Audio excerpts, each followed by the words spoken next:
ay galing po sa aklat ng Ezra, chapter 3, verse 10 to 11. Kaya nga po ng pagkakabasa ng aking mabutihing pamangkin. No?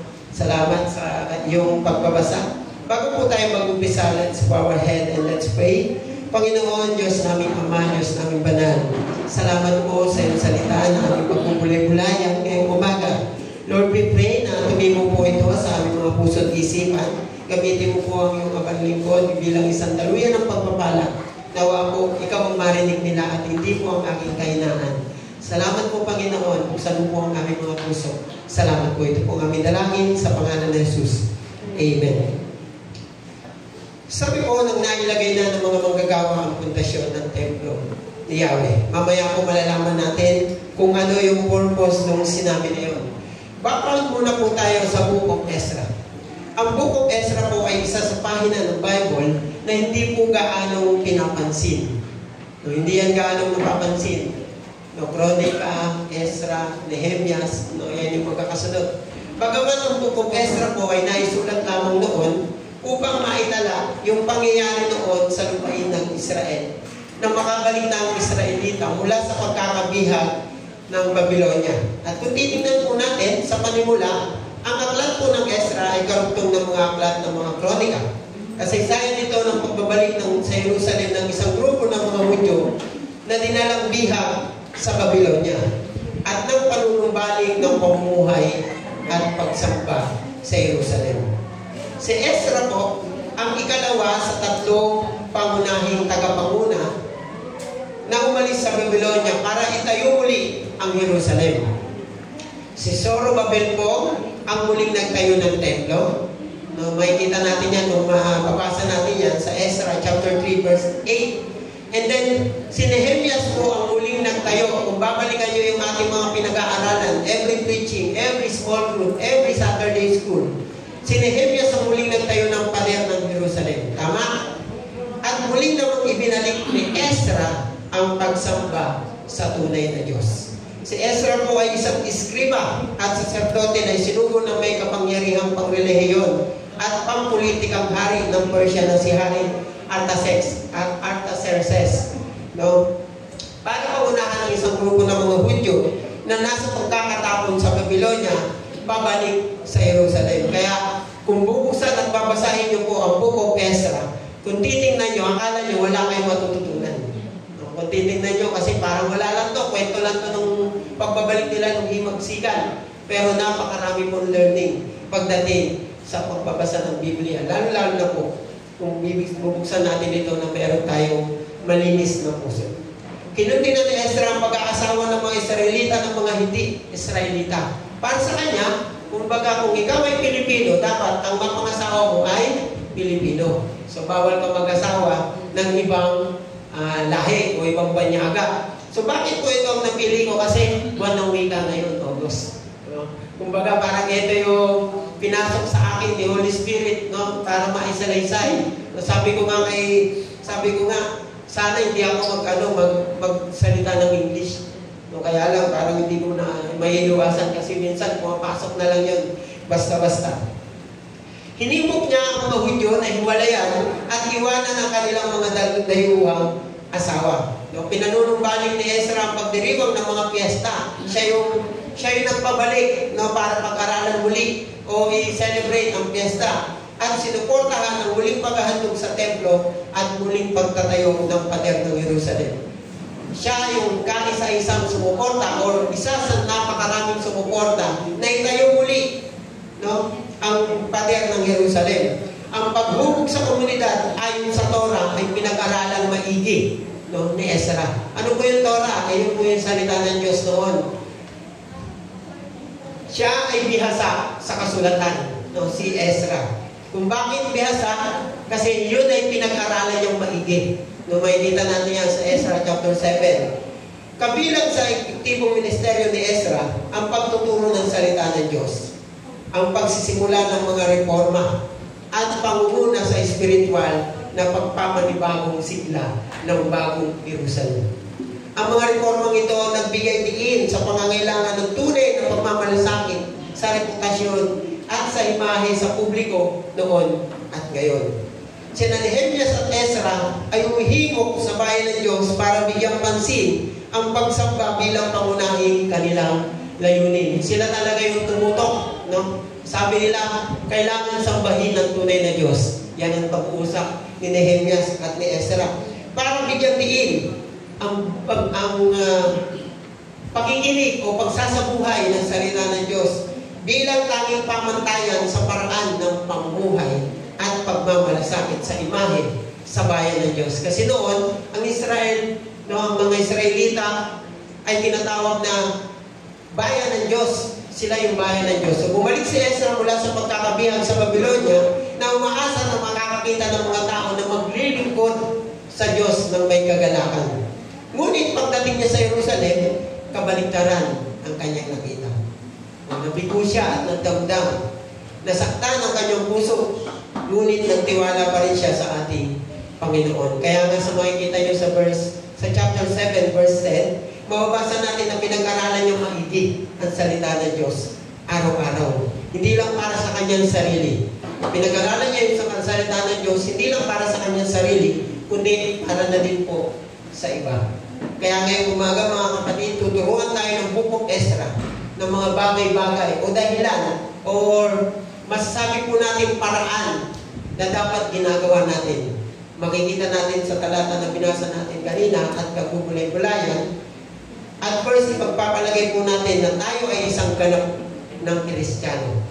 Tayo po ay isang ganap ng Kristiyano. Ang templo ng Diyos ay nasa ating mga puso. No, kahapon, isinagawa po ni Pastor Marlo yung first maturity class para po dun sa mga nagpabaptize, last anniversary natin. Yun po ay programa namin ng pastoral team o programa din ng wider na maituloy yun through maturity class, yung mga nabaptize na noon. And dahil ganap na silang Kristiyano, ang templo ng Diyos ay nasa atin na rin mga puso at nananahan na sa atin ang salita ng Diyos. In fact, ito na yung magiging pundasyon natin. Tama? Pundasyon na natin to. And next following statement ay ano ang dapat natin gawin bilang isang mananampalataya. May pundasyon na. Nandiyan na yan, nakatatag na. Nananahan na ang salita ng Diyos. Ano ba yung kailangan natin gawin? Tatlong bagay po na hatiin ko. Una po, maghanda at magpuri. Sabi ko dun sa verse 10, nang nakalagay na ng mga manggagawa ang pundasyon ng templo ni Yahweh, umwesto na ang mga nakabihis na pari, hawak ang kanilang mga trumpeta, pati ang mga Levita na anak ni Asaph, na hawak ang kanilang mga kompyang. Nagpuri sila kay Yahweh ayon sa paraang itinuro ni Haring David ng Israel. Kapag tayo po bilang isang tao ay hindi nakaredy sa lahat ng aspeto ng ating pamumuhay, mahihirapan po tayo. Tama? Pag tayo po ay hindi ready sa pag-aasawa, ano patingin yung mga bata? Pag tayo po ay hindi ready sa pag-aasawa, mahihirapan po tayo. Pag yung ating pag-aasawa ay biglang nangyari, aksidente, mahihirapan po tayo. Kapag ikaw bilang isang magulang ay hindi ka po prepare sa buhay bilang isang magulang, sadyang napakahirap. At the age of 15, 16, 17 na ikaw ay mabuntis o na ikaw ay mabuntis na mahihirapan ka talaga. Bakit? Kasi nasa puder ka pa ng magulang mo eh. No, pati yung magulang mo mahihirapan din. Bilang isang Kristiyano, mahirap kapag hindi po tayo handa. Lalo na sa hirap, igati, ng mga darating pa sa atin.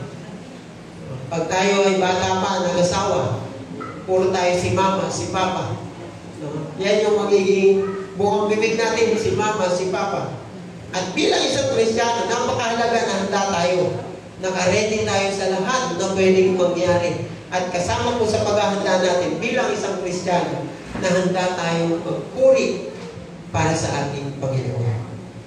Makikita natin na sinabi sa talata kanina na nakabihis po na pari. At kung atin pong titingnan, kung atin po itong ipapanahon ngayon, bilang isang Kristiyano, bilang maghahanda, bago po tayo magsimba, anong piniprepare natin? Damit. Tama? Maliligo tayo, magbibihis tayo. Kahit saan po tayo pumunta, sa party, sa school, sa opisina, sa mall, magbibihis tayo. Magbibihis tayo ng kaaya-aya. Hindi po halos kita na yung kaluluwa. Kasama yan sa pag-aanda natin bilang isang Kristiyano. Tayo ay nagbibihis ng damit na alam nating maganda at kaaya-aya. Tama? Hindi po issue. Hindi po issue dito yung value. No? Kung magkano po yung damit na suot mo. But ang tinitingnan po natin dito ay ang puso ng taong nagsusuot. At ano ba ang itsura natin? No? Ano ba yung itsura natin habang suot natin yun? Kahit sa ibang bansa mo pa yan binili, kahit mamahalin pa yung damit mo, kung wala ang Kristo sa puso, wala po yan silbi. At kung mahalin din po yan, wala din po yan silbi. Kung titingnan ang kahalayan, ang habang suot mo yan, magkakasala lang po yung kapwa natin, wala po yan silbi. No? Kaya dapat maging aware po tayo sa ating isinusuot. Tingnan natin, no? Yung mga bata ngayon, kapag meron yung bagong damit, ang asahan mo, ipiplex yan sa labas. No? At syempre, sa simbahan. No? Napakahirap maghanap ng isusuot every Sunday, tama? Ako, struggle ko talaga yun. Mas madali pang maghanap ng isusuot papunta ng trabaho kaysa sa pagsisimba. Pag magsisimba ka, parang ang dami mo bang choice, sa liwan hindi yung pipiliin mo. Eh pag sa trabaho, isang bulan ka lang, okay na eh. Meron hirap, struggle. No? Si Apostol Pablo po ay sumulat sa unang Timoteo patungkol sa dapat ginagawa. So, yung preparation ng isang lalaki at babae. In chapter 2, verse 8, sinabi niya na ang mga lalaki ay manalangin. Grabe, no? Trabaho pala ng lalaki. Manalangin muna, no? Bago magbihis. Manalangin muna bago tayo magpalit ng damit. Manalangin na may malinis na puso, walang sama ng loob at galit sa kapwa. Yan po yung trabaho ng isang lalaki. Kaya sa verse 9 to 11, provides guidance on how women should dress modestly and appropriately in the church. No, sa inyo pala talaga nakatalaga ito, mga babae, na magdamit ng kaaya-aya maayos. Meron itong kahinhinaan. Wow, kahinhinaan. Kaya pala pagdating ni Ate Nolan, parang mahinhinaan. No, blooming na blooming. Mahinhin na mahinhin. Pagiging simple. No, marami ako nakikita na mga babae na parang simple lang, manamit. No, hindi bongga, hindi magarbo. Kabutihan taglay sa pananamit. Ang pananamit po natin bilang tandaan ng kanilang takot sa Diyos, yung mga babae ganun. Kahinhinaan, pagiging simple, kabutihan taglay. At higit sa lahat, sa pananamit pa lang nila, nakikita na dapat ang pagiging tahimik at masumuri ng isang babae. Grabe, no? Parang masyado na pressure doon sa mga babae. Na sa pananamit pa lang nila, makikita na kung masunurin pa silang babae. Grabe. Ang pananamit ay isang paraan ng paghahanda sa ating pagpupuri sa ating Panginoon. Tama? Kaya naman hindi po natin dapat ito pinagsasawalang bahala. Hindi mahalaga ang amount kung mamahalin ba ito o mumurahin. Ngunit higit na mahalaga na dapat kaaya-aya. Dahil para ito sa Panginoon, hindi para sa tao. Hindi natin kailangan makipagkompetensya sa ating kapwa. Tandaan niyo po ito hindi po natin kailangan makipagkompetensya sa ating kapwa. You have your own dress. You have your own style. Dress accordingly the way what faith you have. Kung anong pananampalataya ang meron ka para sa ating Panginoon.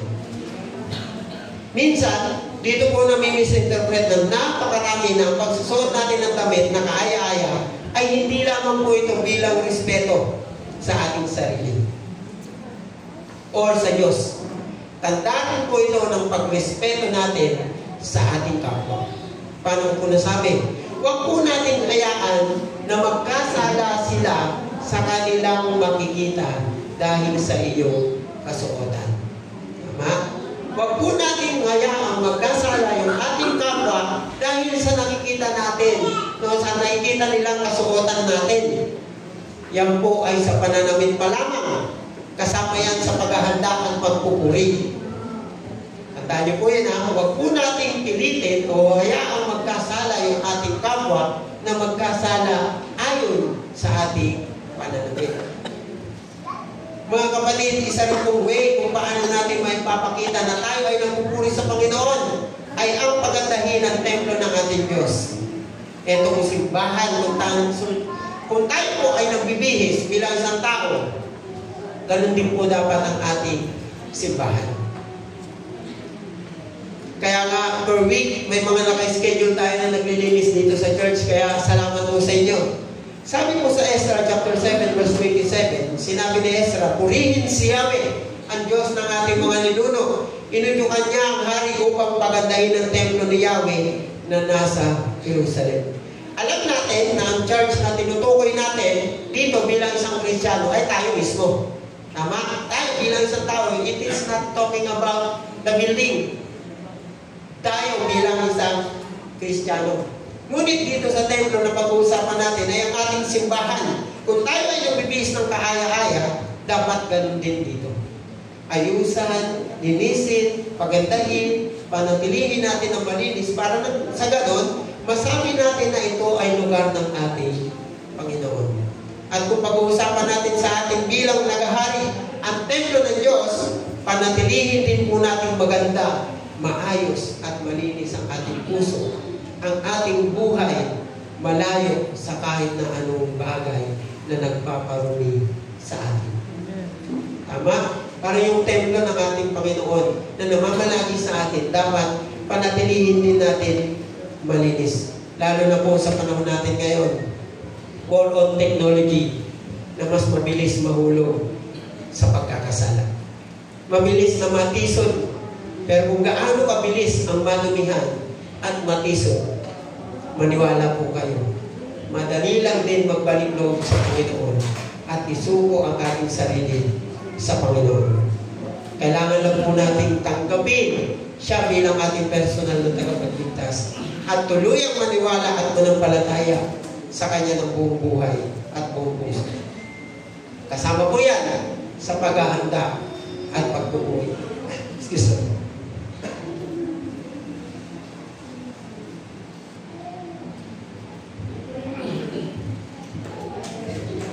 Next, umawit at magpasalamat. Ayan, ako po naniniwala na meron tayong lahat talent sa pagkanta. Taas ang kamay nang may talent sa pagkanta. Sus, nagmamaagang pa. Nakikita ko namang nag-video okay. Asan na yung mga hindi kapapit? Lahat tayo may talent sa pagkanta. Lahat tayo marunong kumanta. Pero siyempre, lahat tayo unique. Iba-iba ng pagkakaroon ng magandang boses. Meron talagang ganon. Meron mga pinanganak na magandang boses, meron naman talagang pinanganak lang talaga.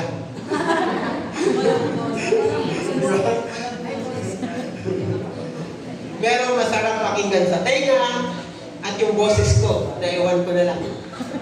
No? Pero alam niyo po ba, na pag tayo po ay umaawit para sa ating Panginoon, nagkakaroon po tayo ng paniniwala na kakaiba ang ating boses. Hindi po kapal na mukha tawag doon, ha? Paniniwala lang na kay Lord tayo umaawit. Nagkakaroon ka lang ng lakas na loob kasi alam mo na hindi ka umaawit para sa tao, kundi para po sa ating Panginoon. Ang ating pag-awit po sa makalangit na awitin ay magpapakita po ng ating tunay na pagsamba sa ating Panginoon. Pero hindi ko po sinasabi na huwag naman tayong makinig sa awiting walang kinalaman sa Diyos. Nung kagabi nga, nagulat yung anak ko na yung mga kanta ng panahon niya. Kaya akala niya, bago yung awitin ngayon. Hindi niya alam, panahon ko kayo noon, 2004 pa.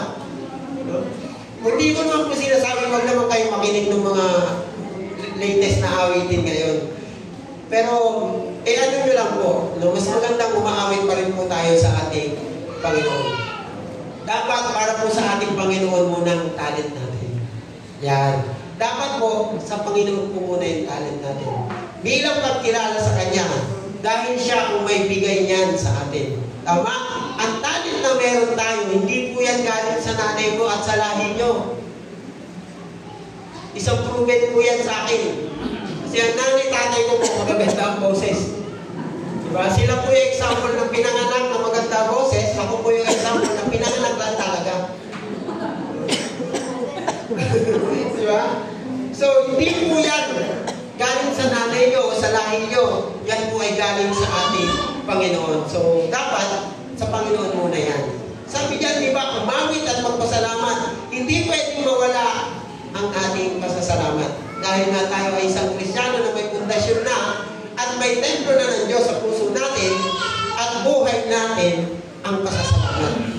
Hindi na dapat maalis yan. Ang pasasalamat ay basic na gawain na lamang ng isang Kristiyano na mayroon ng Kristo sa ating puso. Kaya nga nung laway ni Ann, ay nung tatay ni Ann, sorry naman, ay dito. Laway nung tatay ni Ann, sabi nila, huwag daw magpapasalamat. Hindi! Papasalamat talaga kami kasi thankful talaga kami. Ay, so, sorry dun sa mga nakakamisinterpret, pero nagpapasalamat po talaga kami. Kahit si Arnel, mga kadamay ni Madalaw, nagpapasalamat po kami. Kasi, yun po yung gusto ng Diyos sa atin. Yung magpasalamat tayo. Kahit balik-balik na rin yung Bible, wala pong sinabi ang Diyos dito na hindi kayo magpasalamat. So, magpasalamat po tayo. Tayo po lahat ay aawit ng papuri sa Panginoon at magpapasalamat. Dahil po sa kanyang kabutihan, sa pag-ibig niya na tapat at kailanman. Ano po sabi diyan? Ito ang kanilang inaawit. Napakaganda ng inaawit nila doon. Purihin si Yahweh sa kanyang kabutihan. Hindi ko lang alam kung ano yung tono nila doon. No? Pag-ibig niya ay tunay, laging tapat kailanman. Kung hindi po tayo nagpapasalamat, ibig kong sabihin, hindi natin nararamdaman ang kanyang kabutihan.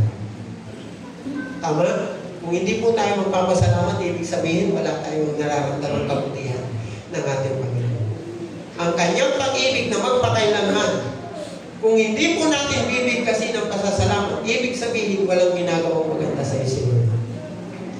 Puro na lang pakiramdam mo, walang kwenta. Kaya nga sinabi niya sa mga awit, chapter 100, verse 1 to 4, umawit sa kagalakan ng lahat ng mga bansa, si Yahweh ay papurihan, paglingkuran siyang kusa, lumapit sa presensya niya at umawit ng may tuwa, o si Yahweh ay ating Diyos, ito'y dapat na malaman. Tayo'y kanyang lahat, tayong lahat na nilalang, lahat tayong bayan niya, kabilang sa kanyang kawal. Pumasok sa kanyang templo na ang puso'y nagdiliwang. Umaawit, nagpupuri sa loob ng dakong banal. Purihin ang ngalan niya at siya'y pasalamatan. Diba? Napakaganda. Nasa dulo ang pasalamatan. Kasama mo ang ating pag-awit at pasasalamat. Papasok po tayo ng kanyang templo ng punong-puno ng dapat ng kagalakan. At nagpapasalamat kasabay ng ating mga awitin. Dahil yan po ay patunay na tayo ay nagdiriwang. At yan din po ay isang patunay na pinupuri natin siya. Ang Biblia po ay puno ng utos na magpasalamat sa Diyos. Napakaraming bilin ng Diyos na magpasalamat. Kaya be thankful. No? Maraming dahilan kung bakit dapat tayo magpasalamat sa Kanya. At isa po yan. Ang pag-ibig niya ay tunay laging tapat. Kailanman. At ang kanyang habag ay walang hanggan. Ang pagpapasalamat at pagpupuri ay laging magkaakibat po yan. Sapagkat hindi natin pwedeng purihin at sambahin ang ating Diyos nang hindi tayo magpapasalamat. Magkasama po yan. Actually, hindi na nga kailangan ni Lord ng pasalamatan siya. Tama? Hindi na kailangan ni Lord. Hindi na kailangan ni Lord ng pasalamatan natin siya. Okay lang. Kahit siguro baliwalain natin siya. Kahit na nga hindi tayo magpasalamat, hindi natin mababago na ang Diyos ay Diyos. Kahit hindi po tayo magpasalamat, hindi natin kayang baguhin na si Lord ay Lord. Tama? Ngunit, ang pasasalamat ay ang pakiramdam at pagpapahayag ng pagpapahalaga ng makakabuti sa atin. Tulad ng matalinong ama, tayo bilang isang mga magulang, masarap marinig sa ating mga anak yung kanilang pasasalamat. Subukan nyo yan, mga nanay, ng mga bata. Pag kayo nanghingi ng baon sa nanay nyo, try nyo magpasalamat. Kakaiba-tawa ng mga nanay nyo, baka dagdagan pa kayo. Sabi ng nanay nyo, kaka baka sa wallet niya, naku, wala nang idadagdag. Di ba? Subukan nyo lang yan. Napakasarap makarinig ng pasasalamat galing sa ating mga ganun din, no, tayo bilang isang Kristiyano. Para din sa ating kapakanan, ang maipaalala sa atin na lahat ng bagay na mayroon tayo ay kaloob mula sa Kanya.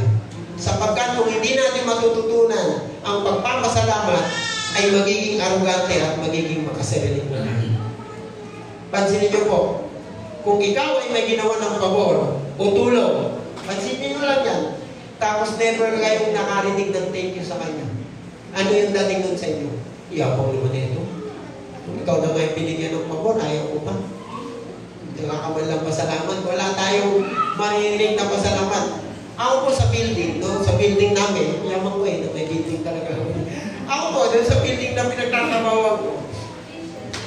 Pag meron po akong ina-assist na nagpapark doon, no? Kasi meron po yung mga parkingan. Tapos hindi ko po yun narinig pagpasalamat. O kahit sumimple lang ng busina. Kasi yun yung pag ikaw nagdadrive, yung konting busina lang yun, yung part ng thank you nila yun. Pag hindi ko po narinig yun, o na talaga namang naramdaman, medyo nalulungkot ako. Pagbalik doon, hindi ko nabibigyan ng parking yun. Alam niyo po kung bakit? Kasi one slot, one policy lang yung parking namin. So pag ikaw nag-park doon, hindi talaga yung parking yun. So ginagawan ko lang ng paraan, tapos hindi ka makakarinig ng salamat na thank you. So ibibigay ko na lang yun sa iba, baka makarinig pa ako ng salamat na thank you. Diba? So, grabe sabi, tatanda pala si pastor na sa mga loob. Hindi naman. Ang hinihinan ko lang, binibigyan ko lang ng importansya yung mga ibang tao na marunong magpasalamat. Ganon din si Lord. Pag si Lord, pag tayo marunong magpasalamat, bibigyan niya lang din tayo ng mga pagpapala. Maniwala kayo sa hindi. Maniwala kayo. Pag tayo ay marunong magpasalamat sa Kanya, bubuhos yung ating pagpapala. Amen? Palakpakan po natin ang ating Panginoon. Si Lord, kahit hindi naman niya kailangan yan, kung hindi niya kailangan pasalamatan natin siya, kailangan pa rin natin magpasalamat. Kailangan pa rin natin sabihin, thank you, Lord. Sige nga, sigaw nyo nga, thank you, Lord. Thank you, Lord. Kaya nga sa prayer natin, dapat hindi mawawala yan. Pagkatapos natin, kilalanin siya o acknowledge natin siya, yung kapangyarihan niya bilang isang Diyos, magpasalamat tayo sa lahat ng natatanggap natin. Magpasalamat tayo sa lahat ng natatanggap natin. Sinabi ko sa unang Thessalonica chapter 5 verse 18, magpasalamat kayo sa Diyos sa lahat ng pagkakataon. Sapagkat ito ang kalooban ng Diyos para sa inyo. Pakikipag-isa kay Kristo Jesus. Nararapat lamang na maging magpasalamat tayo hindi lamang sa mga bagay na gusto natin at kundi sa mga pangyayaring hindi natin gusto. Grabe, napakabigat naman ng utos ng Panginoon. Magpasalamat kahit dun sa mga bagay at pangyayari na hindi natin gusto. Pagpasalamat nyo nga, may sipon kayo ngayon. Thank you, Lord. May sipon ako. Pansinin nyo, tinis na boses ko, di ba? Kasi pag wala akong sipon, pagpasalamat nyo may sipon o may lagnat, may upo kayo. Bakit? Kasi nagre-response yung inyong immune system. Lumalaban. Yun yung ibig sabihin niya. Sabi nga noon, ang COVID daw hindi sakit, kundi response lang yan ng ating immune system. Ibig sabihin, nakikipaglaban siya sa loob. No? Tinatanggal niya yung pwedeng virus pa na pwedeng lumala. Ipagpasalamat natin yung mga pangyayari hindi natin gusto. Bakit? Dahil sa mga pangyayari hindi natin gusto, diyan natin makikita yung gusto ng ating Panginoon para sa atin. Wow! Sa mga bagay na hindi natin gusto, diyan natin makikita yung gusto ng ating Panginoon para sa atin. Maiiwasan natin ang sama ng loob kapag ang layunin natin ay pasalamatan ng Diyos sa lahat ng bagay na pinahihintulutan niya dumating sa atin. Yes po, kahit po dun sa mga bagay na hindi natin gusto, pasalamatan natin siya. Kasi alam natin na ito ay kalooban ng Diyos sa buhay natin. Hindi natin gusto mamatayan ng isang mahal sa buhay. Tama? Pero pag tayo ay namatayan ng isang mahal sa buhay, diyan tayo magiging matatag. Diyan tayo matututong tumayo sa sarili natin buhay. Next. Next po, isigaw ang pundasyong na iligay. Last na po ito. Isigaw ang pundasyong na iligay. Bilang isang Kristiyano, mahalaga po na malaman ng ibang tao na ikaw ay meron ng Kristo sa puso. Mahalaga po. Your testimony is bring encouragement to others. Lalo na dun sa mga taong dumaranas. Or maybe kung parehas ng pinagdadaanan before.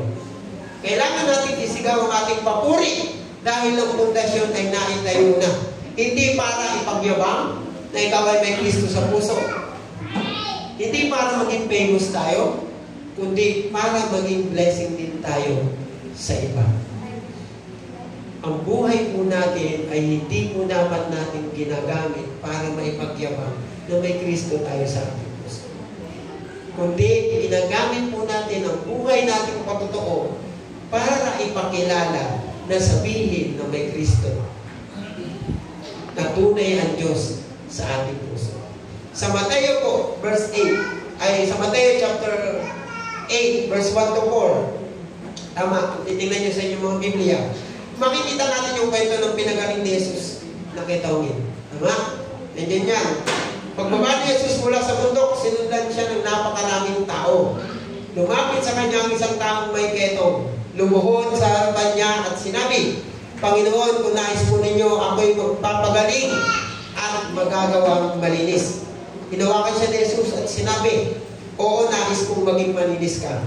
Gumaling at luminis na agad ang ketong din. Sa verse 4, pagkatapos sinabi sa kanya ni Jesus, huwag mong sabihin ito kanino man. Sa halip, pumunta ka at magpasuri sa panig. Pagkatapos mag-alay ka ng handog na inutos ni Moises bilang patunay sa mga tao na ikaw nga ay magaling na at malinis. Ito nakamakumpis kayo. Bagamat sinabi ni na huwag sabihin kanino man. Ang nabasa nyo. Bagamat sinabi na huwag sabihin kanino man, hindi naman sinabi na manahimik ka na lang sa iyong tahanan. Tama? Hindi sinabi, may kailangan kang gawing aksyon bilang patunay na ikaw nga ay nakaranas ng kapangyarihan ng Diyos. May kailangan kang gawin. Although wala naman sinabi na ipagyabang mo o sabihin mo, pero may kailangan kang gawin. Ang kaharian mo ng Diyos ay spiritual na katotohanan. Hindi po ito nakikita ng mata. Ngunit ang epekto nito sa buhay ng mga tao sa paligid ay hayag. Ito ang dahilan kung bakit napakahalaga ng ating patotoo.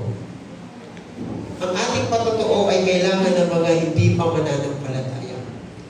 Ang pagsasalarawan nito sa pamamagitan ng ating patotoo. Huwag lamang po tayo umasa sa salita o pagtuturo. Ikwento rin natin kung paano tayo nakakilala sa ating Panginoon. Ang pagkwento o yung nakikitang kilos natin ay yan yung magiging living testimony natin para makita natin o maramdaman ng iba na meron na tayong Kristo sa ating puso. Wala pong maniniwala sa mga turo ni Pastor Marlon, sa mga turo ni Pastor De, o kahit sa turo ko o sa turo ng galing sa Bible, kung hindi natin narinig ang personal nating testimony o namin testimony. Ako po, talagang na-bless ako nung marinig ko yung mga testimony before ni Pastor Marlon na mula sa nagtitinda ng bawang. Ako na-push talaga ako mag-aral ng Bible School, lalo na nung marinig ko yung kwento niya na habang namamasada siya ng tricycle, nag-aaral siya ng Bible School. Nagtitinda siya ng bawang. Sabi ko pa sa hirap nun. Lalo na ngayon, yung assignment namin sa Bible School, parang aayaw ka na. Kada isang subject, sunod-sunod. Every testimony, pansinin nyo, pag umatin kayo ng Women's Fellowship, yung mga testimony ng iba, magmamarka sa inyo. Tama? Masasabi nyo na, kaya pala niya. Ibig sabihin, kaya ko din yan. Iba-iba po tayo ng testimony. Pero lahat po yan may impact sa ating kapwa. Kaya nga every prayer meeting or midweek service, we encourage na marami po ang magpasalamat at magpatotoo, no, sa ginagawa ng Diyos sa buhay natin. Kasi alam natin na magbubus po yun ng ating kapwa. No? Magpapalakas yun ng ating kapwa. Masasabi natin na wow, ang galing na Lord, tunay na may ginhawa siya sa buhay ng bawat isa. Tunay na may pag-ibig ang Diyos sa bawat isa. Minsan, inaakala natin na yung problema natin, ito minsan yung inaakala natin, yung problema natin, yung pinakamalala na. Tama? Tapos, maririnig natin yung patotoo ng iba na nalampasan nila yung ganung problema. Masasabi natin na kinaya niya pala. So, ibig sabihin, kaya ko din. Minsan, yung problema ng iba, akala natin mild lang. Yung problema na isa pala, mas malala. Hindi natin pwedeng sabihin sa ating kapwa na mabuti ang Diyos at tapat ang kanyang pag-ibig kung hindi natin maipapakita sa kanila. Kaya nga mga kapatid, kung hindi natin ito maipapakita sa kanila, sabi diyan, dapat isigaw ng malakas ang papuri, hindi dahil nagyayabang tayo, kundi dahil ang pundasyon ng Diyos ay naitayo na sa atin. Naitayo na ang templo ng Diyos sa pamamagitan ng ating buhay na pwedeng maging salamin ng ating kapwa mananampalataya. Or even, dun sa mga hindi pa nananampalataya. Tandaan niyo po ang pagtetestimony ay hindi pagyayabang. Yan, marami na magtetestimony niyan. No? Ang pagtetestimony ay hindi pagyayabang, kundi pagiging buhay na saksi na ang Diyos ay tunay at tapat sa kanyang pangako. Tandaan niyo po yan. Huwag niyo pong isipin na pag nag-testimony ako rito sa Sunday worship, ako po talaga sinasabi ko sa pastoral team every nag-meeting kami. Dapat, kahit once a month, meron nagte-testimony dito every Sunday. Kahit once a month lang, kahit isang beses lang sa isang buwan, dapat meron. Bakit? Para magyabang siya? Hindi. Para maipakita natin kung paano kumikilos si Lord sa buhay niya. Kaya next week, baka naman meron. Baka naman daw. Tandaan niyo po yan. Huwag po kayong mahihiya kapag na-invite po kayo to share your life testimony. Take that as a privilege. Dahil naniniwala po ako, si Lord ang pumipili sa inyo upang magbahagi ng inyong buhay. Dahil alam ng Diyos na marami kang mabibless dahil sa buhay. Tama? Nag-iisip na sila. Para po sa ating konklusyon, ang pagiging handa at pagpupuri sa Panginoon ay kailangan na natin gawin bilang isang Kristiyano. Dahil tayo po ay templo na ng Diyos o naitayo na ang pundasyon sa atin.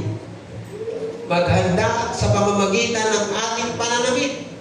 Dahil tayo ang templo ng Diyos, huwag natin hayaan na magkasala ang iba dahil sa ating pananamit. Hindi mahalaga, presyo ang value ng higit. Ang higit na mahalaga ay ang laman ng ating puso at ang pananampalataya na meron tayo. Next, dapat tayo ay nagpupuri, umaawit at nagpapasalamat na lubos at kinakailangan natin ang makalangit na awitin na nagpapakilala sa atin sa Diyos na buhay, sa Espiritu at sa katotohanan. Ito po ay isang hakbang ng pagkilala sa Kanya. Ang pundasyon na naitayo na templo ng Diyos sa atin ay hayag na kapangyarihan ng Diyos sa kaharian ng langit. At ito po ay kailangan nating isigaw, magpuri. Kailangan maging buhay tayo patotoo para sa iba. Hindi ito pagmamayabang, kundi pagiging buhay na saksi na tapat at tunay ang Diyos sa kanyang mga pangako. Yan, rika po yan ang ating pinag-aralan. Sa aking pong pagtatapos, meron po akong iiwanang tanong sa ating lahat. Tatlong tanong na gusto ko pong inyong sagutin mamaya sa inyong pananalangin sa inyong mga tahanan habang kinakausap niyo po si Lord bago kayo matulog. Taas ang kamay ng nagpipray bago matulog. Ang dami nila. Ito po yung tanong. Una, paano ka ba nagiging handa para sa Panginoon? Sabihin niyo po yan sa ating Panginoon.